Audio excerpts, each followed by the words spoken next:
Hey y'all, it's me, Kevvie. Y'all need to read June Jordan. A fan of Audre Lorde? Read June Jordan. Not a fan of Audre Lorde?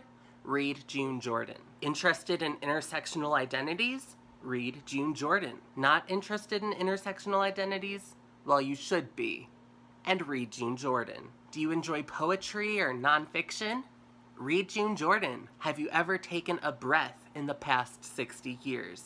Then you need to read June Jordan. Interested in the experience of a late 20th century Black Caribbean American bisexual woman? Then come on, say it with me now. Read June Jordan. Have I made my point clear yet? June Jordan is my favorite poet ever. I first read her when I was in college. I took a class about post-colonial poetry and how people of color in countries invaded and colonized by white people used poetry to retain their ancestral identity. For my final in that class, I examined June Jordan's poem About My Rights. In it, she describes her thoughts while taking a walk alone at night, as well as the abuse and assault and discrimination she has faced as a Black woman, and then compares that to the colonization of Angola and Namibia. It's a lot. It's really heavy, but it's incredible. I'll have that poem linked in the description below if you'd like to read it for yourself. Despite how much I loved that poem, I never really thought to read any more of her work, at least until recently. In February, I was reading the selected works of Audre Lorde, and while it had some shining moments, a lot of it fell flat for me. But reading Audre Lorde's poetry made me want to read more of June Jordan's poetry. So I picked up The Essential June Jordan. Y'all, this book is revolutionary. Structurally, the poetry in this collection takes so many forms. There's plenty of free verse, as well as more structured rhymes like sonnets and raps. And her subject matter is serious and brutal and vulnerable and eye-opening. Let me just show you some examples of the poetry in this collection. The first I want to show you is titled Ode to Eminem and is a response to the rapper in the style of his own song. I'm Slim Lady, the real Slim Lady, the real Slim Lady, just a little old lady. Yeah, I'm Slim Lady, the real Slim Lady. All them other age ladies are just trying to page me, but I'm Slim Lady, the real Slim Lady, and I will stand up. I will stand up. I assume that you fume while the dollar bills bloom, and you magnify scum while the critics stay mum, and you anguish and languish running straight to the bank, and you scheme and you team with false balls so you rank the top and you pop like the jury, the victim, and that bunk about tying who up like a punk in the back of the truck, or that dope about mothers and wives give you worse than a funeral hearse full of hickeys and hives. You fudge where you come from or whether you mean it, the shit you can't make without sycophants seeing it, but nobody dumb enough to believe that you grieve because folks can't conceive that you're more than a moron, or why would you whore on that hole in your soul? And if you insist listening close for a diss, then you missing more than the gist of this, because I got you posed by the nose. I hear how you laugh and cut corners in half, and I see you wiggling a line that's not flat while you screwing around with more than all that. But I am what I am, and I don't give a damn, and you mess with my jam and I'll kill you, I will. Hey Shady, you know what I'm saying, I'm just playing. You know I love you. Sincerely, Slim Lady.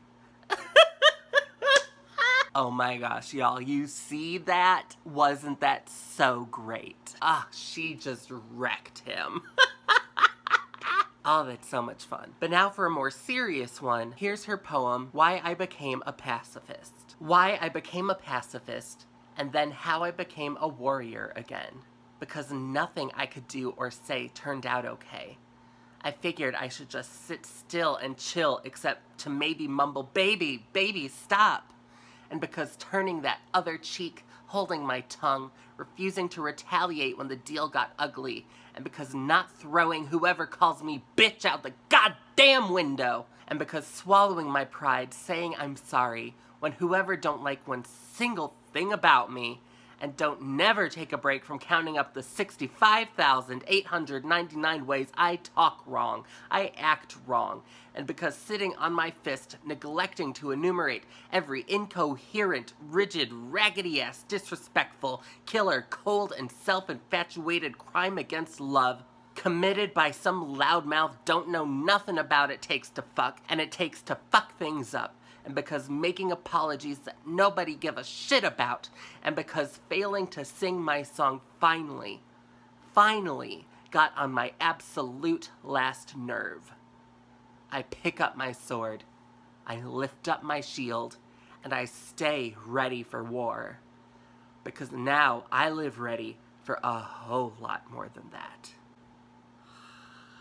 That poem is just so brilliantly written, and it's so relatable. People always will try to knock you down, and the urge to stay down is so compelling. But you gotta get back up and keep fighting against your oppressors because they will never stop. The next one is titled Poem from Taped Testimony in the Tradition of Bernard Goetz. Bernard Goetz was that era's, I'm blanking on the name, but you know the ones. The white men that get away with murdering young black men and boys. This poem is a reaction to that. These topics obviously could be very triggering, so if you don't want to hear me read this one, here's a time to skip to. This is a poem in chapters. The first chapter is a single line. This was not, I repeat, this was not a racial incident. The following chapters describe examples of police violence and hate crimes and the feeling of being the only black person in a room full of whites. Then in chapter 7, she ends the poem with the following. They filled up the room around me, and one of them sat down to my left, and another one of them sat down beside my right fist on the table, next to the silverware. And I was sitting there, quiet and mild-mannered, which is how I am. You can ask my neighbors. You can read about it in the papers. Every day, the papers tell you that I am quiet and mild-mannered, which is how I sat there at this table in a room full of them. And then the one to the right of my right fist, she started up about the South African novel she was reading. And she said to the one to my left, by which I mean she ignored me in the middle, and it felt like I was not there, but I was. I was sitting in my chair at the table where she, the one to my right, said to the one to my left, she said, and the writer expects the reader to be sympathetic to that character. And then the one to my left said to the one to my right, she said, exactly, it's so cheap, it's so disgusting. She, the writer, makes her, the character, marry not one, but 2 black revolutionaries. And something snapped inside me. I could see across the table more of them just sitting there, eyes shining, and I know I am not blind. I could see them laughing at me, and I went cold, because in a situation like that, you have to be cold.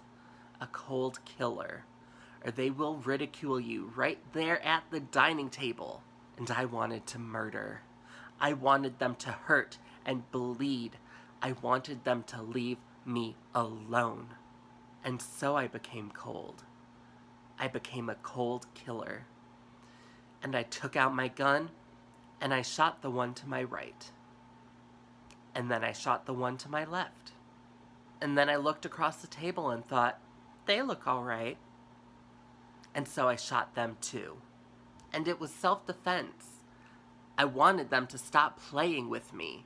I wanted them to know it's not cheap or disgusting to love a black revolutionary. And as a matter of fact, I wanted them to know you better love a black revolutionary before she gets the idea that you don't. Wow. Just, wow. So powerful. So good. It reminds me of Sister Souljah in her song, The Hate That Hate Produced, when she says, if my survival means your total destruction, then so be it. You built this wicked system.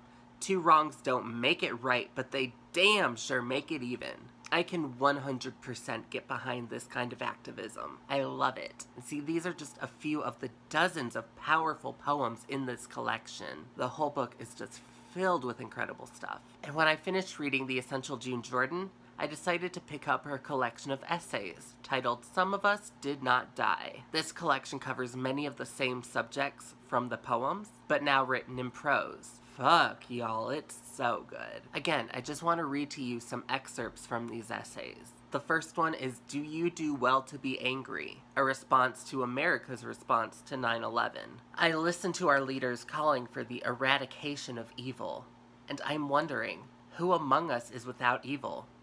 What nation? What people? What stretch of my own personal history is good without blemish, without blame, without crimes of inertia at least? Was our firebombing of Dresden a terrorist attack? or Hiroshima, or the bombing of Beirut, or our bombing of Baghdad? Is there anything for which we as a nation need to atone? Is there anyone I have not recognized as equal to myself? What will help? I am an American. What will comfort so many other Americans so suddenly bereaved? There can never be any exemptions from any absolutist view of good and evil. More than 3,000 have perished here, and in turn, tens of thousands will perish elsewhere, and in turn, there will be more and more thousands perishing from the universal arrogance of our universal propensities to judge and to identify other human beings as the ones to be eradicated. I am an American. I am the daughter of peasants who begged and borrowed their way to these United States. They wanted an escape from no shoes, no drinkable water poverty. They wanted the freedom and the justice that a nation separating church from state could offer realistically. They wanted to belong to the always possible undertaking of equality. They wanted to seek and find refuge in a country ruled by law. They thought themselves equal to the challenge of equality, not better than anybody, not good, but equal to that. And I am proud to strive with such sweet hope for such fundamental need. I do not believe I am good, or that we share a national legacy of innocence to protect and perpetuate. Who is more violent than we? Who is not a terrorist? At the beginning of this month, the United States of America walked out of the World Conference on Racism. It seems that an apology for the barbarities of slavery was one especially contentious issue. And so there was no apology, no acknowledgement of responsibility. The subject came up. The USA walked out. In response to the atrocity of September 11th, 2001, I hold to our American principles of due process. Let us move to identify and apprehend whoever has done this terrible deed. Bring them to an international court of justice, there to be tried, and if the evidence warrants, there to be convicted and punished accordingly. We as Americans must not allow ourselves to become what we abhor, a terrorist force furiously striking out at the known and the unknown poor peoples of Central Asia and the Middle East. We must not permit ourselves to act as a terrorist people. We must love and promulgate equality of human rights with everything we've got. Oh, I love that so much because she is right on the money. America's not some sainted country that gets a pass for all the shit it's done. Next up is Requiem for a Champ, which was written for Mike Tyson after he was found guilty of rape. If that's going to be triggering for you, go ahead and skip to this time code. This is the meaning of poverty. When you have nothing better to do than to hate somebody who, just exactly like yourself, has nothing better to do than to pick on you instead of trying to figure out how come there's nothing better to do. Poverty does not beautify. Poverty does not teach generosity or allow for sucker attributes of tenderness and restraint. In white America, hatred of black folks has imposed horrible poverty upon us. The choices available to us dehumanize. And any single one of us, black in this white country, we may be defeated. We may be dehumanized by the monstrous hatred arrayed against us and our needy dreams. Do I believe he is guilty of rape? Yes, I do. And what would I propose as appropriate punishment? Whatever will force him to fear the justice of exact retribution, and whatever will force him for the rest of his damned life to regret and to detest the fact that he defiled, he subjugated, and he wounded somebody helpless to his power. And do I therefore rejoice in this jury's finding? I do not. Would I like to see Mike Tyson a free man again? He was never free. And I do not excuse or condone or forget or minimize or forgive the crime of his violation of the young black woman he raped. But did anybody ever tell Mike Tyson that you talk different to a girl? Where would he learn that? Would he learn that from U.S. Senator Ted Kennedy? Or from hotshot scot-free movie director Roman Polanski? Or from rap recording star Ice Cube? Or from Ronald Reagan and the Grenada escapade? Or from George Bush in Panama? Or from George Bush and Colin Powell in the Persian Gulf? Or from the military hero Flyboys who returned from bombing the shit out of civilian cities in Iran, and they said, laughing and proud on international TV, "All I need now is a woman." In this America where Mike Tyson and I live together bitterly apart, I say he became what he felt. He felt the stigma of prior hatred and intentional poverty. He was given the choice of violence or violence. The violence of defeat or the violence of victory.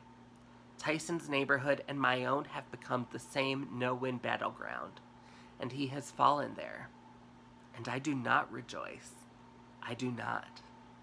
She isn't trying to defend or excuse Mike Tyson's rape, but she's eloquently explaining that such actions happen and will continue to happen as long as this wicked system of poverty is used as a tool to keep black people down. I think that's an enormously important point, and that she's absolutely right. Action must be taken to abolish poverty and build a new anti-racist system. Now this next one is called Life After Lebanon. There's a lot going on in it, so for y'all, I'm just gonna read stuff from the beginning, where she critiques what she describes as the new man. Let me just say at once, I am not now, nor have I ever been, a white man. And leaving aside the joys of unearned privilege, this leaves me feeling pretty good. I am glad I am not the white man who thinks it's old boy manly to describe his debate with the Democratic candidate for Vice President of the United States as kicking a little ass. I am glad I am not the white man who advised Geraldine Ferraro to pretend she's actually another white man, to look dull, act calm, or to just generally let the lies and insults roll without appropriate emotional and justified retaliation. I'm very glad that I am not a single one of the several very powerful white men who, in their American manliness, have failed, outstandingly failed, to defend Geraldine Ferraro from unjust, undue, and obnoxious harassment, such as not one of them has ever had to confront. In 1984, Geraldine Ferraro became the first woman candidate for vice president in the United States. What do you suppose would happen if a Soviet leader, after meeting with Ronald Reagan, and after returning to Moscow, reported in this fashion on those talks, "Oh well, I kicked a little ass"? The new man is someone who maintains a system of unequal power relations in order to preserve his own domination, and he is willing to do this at any cost. This is why a woman is battered every 15 seconds in this country. And this is why Geraldine Ferraro has been the target for unprecedented, unequal abuse. And this is why every developing nation on the planet must sweat to secure its sovereign rights of independent ways and means away from the depredations of these new men in the poisonous bloom of their new manliness. This is why Jesse Jackson, unarguably the presidential candidate with the least resources available to him, was the candidate most vilified, most ridiculed, and despite his having delivered 6 million new registered voters to the Democratic Party, was the most abandoned by the leaders of the Democrats, and the most humiliated by the Democrats who have rejected everything and everyone he, Jesse Jackson, so eloquently represented. The Reverend Jesse Jackson has been bullied into gestures conciliatory toward his enemies. His enemies have pushed him into postures that none of them would ever think to adopt. When have you seen Ronald Reagan or Walter Mondale ask the people of this country to forgive him? And can you recall any white man, can you imagine any white man ever saying to you, "Be patient with me. God has not finished with me yet"? And yet, on record, what are the crimes of Jesse Jackson for which he should ask forgiveness? Show me the dead, the hungry, the desolate, the subverted, the bombed out, the burned up. Show me evidence of his wrongdoing. Who is the white man anywhere to whom the Reverend Jackson should apologize? This cross-eyed new manliness of North America explains why the ostensible great threat is another big guy, the Soviet Union, and yet it is not the big guy's actual property that the United States will invade. It is not the Soviet waters that the United States will mine. It is some other country, some small, some weak, some non-white country allegedly under Soviet influence that the new men of the USA will choose to torture and destroy, rather than face another white man who just might kick his ass a little bit. So I am glad, I am truly glad that I am not now, nor have I ever been, a white man. But where does all of this happiness, this relief, put me exactly?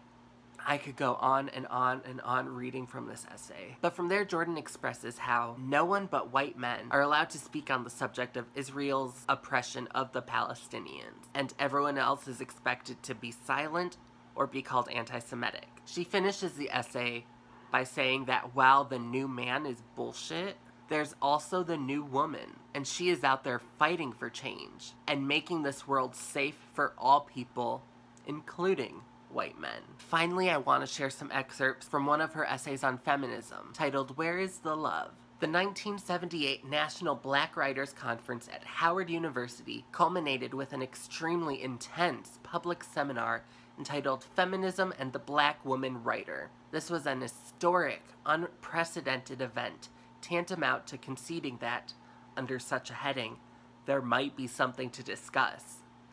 I knew that the very scheduling of this seminar had managed to divide people into camps prepared for war. Folks were so jumpy, in fact, that when I walked into the theater, I ran into several black feminists and then several black men who, I suppose, just to be safe, had decided not to speak to anyone outside the immediate circle of supportive friends they had brought with them. The session was going to be hot. Evidently, feminism was being translated into lesbianism, into something interchangeable with lesbianism, and the taboo on feminism within the black intellectual community had long been exceeded in its orthodox severity only by the taboo on the subject of the lesbian. The blurring of issues seemed to me incendiary and obnoxious. Once again, the black woman writer would be lost to view as issues of her sex life claimed public attention at the expense of intellectual and aesthetic focus upon her work. Compared to the intellectual and literary criticism accorded to James Baldwin and Richard White, for example, there is damned little attention paid to their bedroom activities. In any case, I do not believe that feminism is a matter, first or last, of sexuality. I wanted to see if it was possible to say things that people believe they don't want to hear, without having to kick ass and without looking the fool for holding out your hand. Was there some way to insist on each, perhaps disagreeable, individual orientation, and nonetheless leave the union of black men and black women as a people intact? I felt there had to be. If the individual cannot exist, then who will be the people? I expected that we, black panelists and audience together, would work out a way to deal even if we didn't want to deal. And that's what happened. We did. Nobody walked out. Nobody stopped talking. The session ended because we ran out of time. I am a feminist, and what that means to me is much the same as the meaning of the fact that I am black. It means that I must undertake to love myself and to respect myself as though my very life depends upon self-love and self-respect. As a black feminist, I cannot be expected to respect what somebody else calls self-love if that concept of self-love requires my suicide to any degree. And this will hold true whether that somebody else is male, female, black, or white.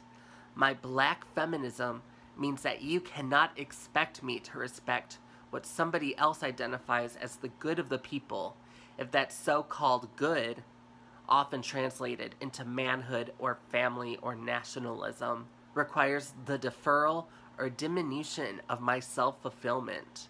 And therefore, nothing that is good for the people is good unless it is good for me as I determine myself.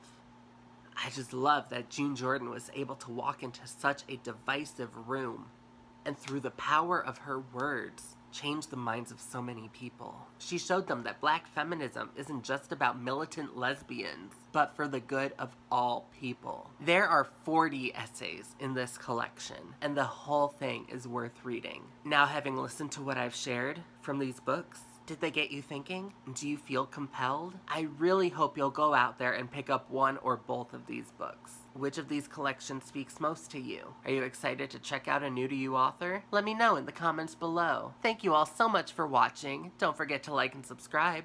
And if it pleases and sparkles, I'll see you in the next video. Mwah!